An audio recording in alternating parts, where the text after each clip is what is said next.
Hi everyone, welcome to Sharmila Raju blogs. ಇವತ್ತು day 16 weight loss journey.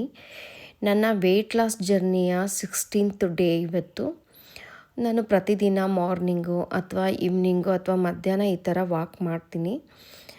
1 hour walk ಮಾಡ್ತೀನಿ. 1 ಗಂಟೆಗೆ 4 kilometre ಥರ ವಾಕ್ ಮಾಡ್ತೀನಿ. 1 ಗಂಟೆಗೆ 4 ಕಿಲೋಮೀಟ್ರ್ ಫಾಸ್ಟ್ ಇಟ್ಕೊಳ್ತೀನಿ ಟ್ರೆಡ್ಮಿಲ್ಲು, ಆ ಥರ ವಾಕ್ ಮಾಡ್ತೀನಿ. ಈಗ 16th ಡೇ ಇವತ್ತಿಗೆ 16 ಡೇ ನಾನು ವಾಕ್ ಮಾಡೋ ಅಷ್ಟೊತ್ತಿಗೆ ನಂಗೆ ತುಂಬಾ ಬಾಡಿಯಲ್ಲಿ ಚೇಂಜಸ್ ಕಾಣ್ತಾ ಇದೆ. ಎಕ್ಸ್ಟ್ರಾ ಫ್ಯಾಟ್ ಎಲ್ಲ ಕಡಿಮೆ ಆಗ್ತಾ ಇದೆ. ನಿಜಕ್ಕೂ ತುಂಬಾ ಬಾಡಿ ಎಲ್ಲ ಲೈಟ್ ವೆಯ್ಟ್ ಅನ್ನಿಸ್ತಾ ಇದೆ. ಒಂಥರ ಖುಷಿ ಆಗ್ತಾ ಇದೆ. ಮೆಂಟಲಿ ಮತ್ತು ಫಿಸಿಕಲಿ ಸ್ಟ್ರಾಂಗ್ ಆಗ್ತೀವಿ ಎಕ್ಸಸೈಸ್ ಮಾಡೋದ್ರಿಂದ. ವಾಕ್ ಆದಮೇಲೆ ನಾನು ಬೆಟ್ಟದ ನೆಲ್ಲಿಕಾಯಿನ ಮನೆಯಲ್ಲಿ ಒಂದು 10 ಡೇಸ್ಗಾಗೋವಷ್ಟು ನಾನು ಮಿಕ್ಸಿ ಮಾಡಿಬಿಟ್ಟು ಎಲ್ಲ ಕಟ್ ಮಾಡಿ ಬೀಜ ತೆಗೆದು ಮಿಕ್ಸಿ ಮಾಡಿಬಿಟ್ಟು ಆ ಜ್ಯೂಸ್ನೆಲ್ಲ ನಾನು ಈ ಥರ ಐಸ್ ಕ್ಯೂಬ್ ಥರ ಮಾಡಿ ಇಟ್ಕೊಂಡಿರ್ತೀನಿ. ಫ್ರೀಸ್ ಮಾಡಿ ಒಂದು 10 ಡೇಸ್ಗಾಗೋವಷ್ಟು ಆ ಥರ ಮಾಡಿ ಇಟ್ಕೊಂಡಿರ್ತೀನಿ. ಈ ಥರ ಸಿಲಿಕಾನ್ ಟ್ರೇಯಲ್ಲಿ ಇಟ್ಕೊಂಡಿರ್ತೀನಿ. ಅದನ್ನು ಒಂದು ಪ್ರತಿದಿನವೂ ವಾಕ್ ಆದಮೇಲೆ ಅಥವಾ ವಾಕ್ಗಿಂತ ಮುಂಚೆ ಅಥವಾ ಸಂಜೆ ಈ ಥರ ಅದನ್ನು ಕುಡಿತೀನಿ. ಒಂದು 2-3 ಐಸ್ ಕ್ಯೂಬ್ ಹಾಕ್ಕೊಂಬಿಟ್ಟು ಸ್ವಲ್ಪ ವಾರ್ಮ್ ವಾಟ್ರ್ ಹಾಕ್ಕೊಂಬಿಟ್ಟು ಮತ್ತು ಜೇನುತುಪ್ಪನ ಹಾಕ್ಕೊಂಡು ಕುಡಿತೀನಿ. ಈ ಥರ ಮಾಡೋದ್ರಿಂದ ಕೂದಲಿಗೆ ಇರ್ಬೋದು ಅಥವಾ ಸ್ಕಿನ್ಗೆ ಇರ್ಬೋದು ತುಂಬಾ ಹೆಲ್ತಿಗೆ ಬೆನಿಫಿಟ್ಸ್ ಆಗುತ್ತೆ. ಮತ್ತು ಬೋನ್ಸ್ ಕೂಡ ನರ್ವ್ಸ್ ಕೂಡ ಸ್ಟ್ರಾಂಗ್ ಆಗುತ್ತೆ. ಬೆಟ್ಟದ ನೆಲ್ಲಿಕಾಯಿಗೆ ಸಿ ವಿಟಮಿನ್ ಇರುತ್ತೆ ಬೆಟ್ಟದ ನೆಲ್ಲಿಕಾಯಲ್ಲಿ. ಹಾಗಾಗಿ ತುಂಬಾ ಕ್ಯಾಲ್ಸಿಯಂ ಸಿಗುತ್ತೆ ನಮಗೆ. ಕ್ಯಾಲ್ಸಿಯಮ್ಮು, ಸಿಟ್ರಸ್ಸು ಈ ಥರ ಎಲ್ಲ ಸಿಗೋದ್ರಿಂದ ಬೆಟ್ಟದ ನೆಲ್ಲಿಕಾಯಿ ಆರೋಗ್ಯಕ್ಕೆ ತುಂಬಾ ಚೆನ್ನಾಗಾಗುತ್ತೆ. ಅರ್ಲಿ ಮಾರ್ನಿಂಗು ಖಾಲಿ ಹೊಟ್ಟೆ ಕುಡಿಯೋದ್ರಿಂದ ತುಂಬ ಬೆನಿಫಿಟ್ಸ್ ಆಗುತ್ತೆ. ಇದು ಕಾಫಿ ಟೀ ಕುಡಿಯೋದಕ್ಕಿಂತ ಮುಂಚೆನೇ ಬೆಳಗ್ಗೆ ಯೋಗ ಮಾಡಿದ್ಮೇಲೆ ಅಥವಾ ಎಕ್ಸಸೈಸ್ ಮಾಡಿದ್ಮೇಲೆ ಇದು ಕುಡಿಯೋದ್ರಿಂದ ಒಳ್ಳೆ ಬೆನಿಫಿಟ್ಸ್ ಆಗುತ್ತೆ. ಇದಾದ ನಂತರ ನಾನು ಮನೆ ಕೆಲಸ ಸ್ಟಾರ್ಟ್ ಮಾಡ್ಕೊಳ್ತೀನಿ. ಕಾಫಿ ಮಾಡೋದಿರ್ಬೋದು, ಹಾಲು ಕಾಸೋದು, ತಿಂಡಿ ಮಾಡೋದು, ಇದೆಲ್ಲ ಆದಮೇಲೆ ಊರಿಂದ ಅಮ್ಮ ಮತ್ತು ನಮ್ಮ ಅತ್ತೆ ಬಂದಿದ್ದರು. ಅತ್ತೆ ಅಂದರೆ ನಮ್ಮ ಮನೆಯವ್ರ ಅಮ್ಮ ಬಂದಿದ್ದರು. ಸುಮ್ಮನೆ ಬಂದಿದ್ದರು ಅವರು. ಸೊ ಹಾಗಾಗಿ ನಾನು ಕರಿಗಡುಬು ಮಾಡೋಣ ಅಂತೇಳ್ಬಿಟ್ಟು ಹಿಂದಿನ ದಿನವೇ ಬೇಳೆ ಮತ್ತು ಬೆಲ್ಲನ ಬೇಯಿಸ್ಕೊಂಡಿದ್ದೆ. ಬೇಳೆ ಬೇಯಿಸ್ಕೊಂಡ್ಬಿಟ್ಟು ಕಟ್ಟನ್ನೆಲ್ಲ ತೆಗೆದುಬಿಟ್ಟು ಬೇಳೆಗೆ ಬೆಲ್ಲ ಹಾಕ್ಬಿಟ್ಟು ಚೆನ್ನಾಗಿ ಮೆತ್ತಗೆ ಬೇಯಿಸ್ಕೊಂಡು ಆಮೇಲೆ ಮಿಕ್ಸಿ ಮಾಡಿ ಹೂರಣ ಮಾಡಿ ರೆಡಿ ಇಟ್ಕೊಂಡಿದ್ವಿ. ಅಂದರೆ ಭಾನುವಾರಂಗೆ ನಾವು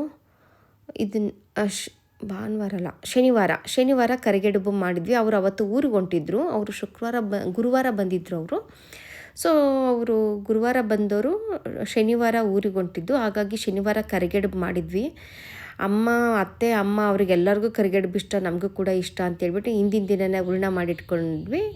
ಸೊ ಬೆಳಗ್ಗೆ ಎದ್ದು ಶನಿವಾರ ಅರ್ಲಿ ಮಾರ್ನಿಂಗ್ ತಿಂಡಿಗೆ ನಾನು ಕರಿಗಡುಬು, ತುಪ್ಪ, ಅನ್ನ, ಕಟ್ಸಾರು ಎಲ್ಲ ಪ್ರಿಪೇರ್ ಮಾಡಿದೆ. ಬೆಳಗ್ಗೆ ಎದ್ದ ತಕ್ಷಣ ಕಟ್ಸಾರು ಪ್ರಿಪೇರ್ ಮಾಡಿದ್ದೆ. ಅವರಿಬ್ಬರು ಎದ್ದ ತಕ್ಷಣ ಕಾಫಿ ಕುಡಿದ್ಬಿಟ್ಟು ಎಲೆ ಉದ್ದಕ್ಕೆ ರೆಡಿಯಾದರು. ಹಿಟ್ಟು ಕಲಿಸ್ಕೊಂಡ್ರು. ಅಮ್ಮ ಎಲ್ಲ ತುಂಬಿದರು. ಅತ್ತೆಯವರು ಎಲೆ ಉದ್ದು ಕೊಟ್ಟರು. ನಾನು ಕರಿತಾ ಇದ್ದೀನಿ. ನಿಜಕ್ಕೂ ಕರಿಗಡುಬು ಅಂದರೆ ನಮ್ಮ ಮನೆಗೆ ಎಲ್ಲರಿಗೂ ಇಷ್ಟ. ಯಾರೇ ಮನೆಗೆ ಬರಲಿ ಗೆಸ್ಟ್ಗಳು ಕರಿಗಡುಬು ಮಾಡೋದು ಒಂಥರ ಖುಷಿಯಾಗುತ್ತೆ. ಅದೇ ನಮಗೆ ಮೇಯ್ನ್. ಯಾರಾದರೂ ಬಂದರೆ ಅಂದರೆ ಒಂದು ಒಳ್ಳೆ ಅಡುಗೆ ಮಾಡಿದ್ವಪ್ಪ ಅಂದರೆ ಕರಿಗಡುಬು ಮಾಡಿದರೆ ಒಂಥರ ಖುಷಿಯಾಗುತ್ತೆ. ಈ ಥರ ಕರಿಗಡುಬು ಚಿಕ್ಕದಾಗಿ ಮಾಡಿದರು. ತುಂಬ ಪೇಷನ್ಸಲ್ಲಿ ಬೆಳಗ್ಗೆನೇ ಮಾಡ್ತಾ ಇರೋದ್ರಿಂದ ತುಂಬ ಪೇಷನ್ಸಲ್ಲಿ ತುಂಬ ಚಿಕ್ಕ ಎಲೆ ಮಾಡಿಬಿಟ್ಟು ಚಿಕ್ಕದಾಗಿ ತುಂಬಿಬಿಟ್ಟು ಕರಿಗಡುಬನ್ನ ಚಿಕ್ಕದಾಗಿ ಮಾಡಿದರೆ ತುಂಬಾ ಚೆನ್ನಾಗಿ ಕಾಣುತ್ತೆ. ತಿನ್ನೋಕ್ಕೂ ಕೂಡ ಚೆನ್ನಾಗಿರುತ್ತೆ. ಏನು ಒಂದೊಂದ್ಸಲ ಅವಸರದಲ್ಲಿ ತುಂಬ ದೊಡ್ಡದಾಗಿ ಉದ್ದಿ ಕರೆದ್ಬಿಡ್ತೀವಿ. ಬಿಟ್ಟರೆ ಆ್ಯಕ್ಚುಲಿ ಚಿಕ್ಕದಾಗಿ ಮಾಡಿದರೆ ಕರಿಗಡುಬು ತುಂಬಾ ಚೆನ್ನಾಗಿ ಕಾಣುತ್ತೆ, ರುಚಿಯಾಗೂ ಇರುತ್ತೆ. ಅಮ್ಮ ಅತ್ತೆಯವರು ಇಬ್ಬರು ನೋಡಿ ಎಲೆ ತುಂಬ್ತಾ ಇದ್ದಾರೆ. ಒಬ್ಬರು ಉದ್ತಾ ಇದ್ದಾರೆ. ಒಂದು ಸಲ ಎಲ್ಲ ಉದ್ದಾಕೊಂಡ್ಬಿಟ್ಟಿದ್ದಾರೆ ಚೆನ್ನಾಗೆ. ಇವಾಗ ಇಬ್ಬರು ಕೂಡ ಎಲೆ ತುಂಬ್ತಾ ಇದ್ದಾರೆ. ಈ ಥರ ಹೂರಣನೆಲ್ಲ ಮಿಟಿಕೆ ಮಾಡಿ ಇಟ್ಕೊಂಡ್ಬಿಟ್ಟಿದ್ದಾರೆ. ತುಂಬಕ್ಕೆ ಈಸಿ ಆಗಿಬಿಡುತ್ತೆ ಅಂತೇಳಿ ಎಲ್ಲ ಚಿಕ್ಕ ಮಿಟಿಕೆ ಮಾಡಿ ಇಟ್ಕೊಂಡಿದ್ದಾರೆ. ಈ ಕಡೆ ಕೂತಿರೋರು ಆರೆಂಜ್ ಕಲರ್ ಸ್ಯಾರಿ ಉಟ್ಟಿರೋರು ನಮ್ಮ ಅತ್ತೆ ಅವರು, ಗ್ರೇ ಕಲರ್ ಸ್ಯಾರಿ ಉಟ್ಟಿರೋರು ನಮ್ಮ ಅಮ್ಮ ಅವರು. ಇಬ್ಬರು ಬೀಗ್ತೇರು ಕೂತ್ಕೊಂಡು ಕರಿಗಡುಬು ಮಾಡ್ತಾ ಇದ್ದಾರೆ. ಮಾಡಿದ್ಮೇಲೆ ಈ ಥರ ಕೋಸಂಬರಿ ಮಾಡಿದ್ದೆ, ಕರಿಗಡುಬು, ಶ್ರೀಕರಣೆ ಮತ್ತು ಸಂಡಿಗೆ ಕರೆದಿದ್ದೆ, ಹಪ್ಪಳ, ಬಾಳೆಹಣ್ಣು ತುಪ್ಪದ ಜೊತೆ ಸಖತ್ತಾಗುತ್ತೆ ಕರಿಗಡುಬು ಕತ್ಕೊಳ್ಳಿಕ್ಕೆ. ಒಂದು ಸ್ವಲ್ಪ ಹಾಲು ಕೂಡ ಹಾಕೋಬೋದು. ಬಾಳೆಹಣ್ಣು ತುಪ್ಪ ಕಲಿಸ್ಕೊಂಡ್ಬಿಟ್ಟು ಹಾಲು ಕೂಡ ಹಾಕೋಬೋದು, ಚೆನ್ನಾಗಿರುತ್ತೆ. ಉಪ್ಪಿನಕಾಯಿ. ಈ ಥರ ಬೆಳಗ್ಗೆನೇ ತಿಂಡಿಗೆ ಸಖತ್ತಾಗಿರೋ ಡಿಶ್ ರೆಡಿಯಾಗಿತ್ತು.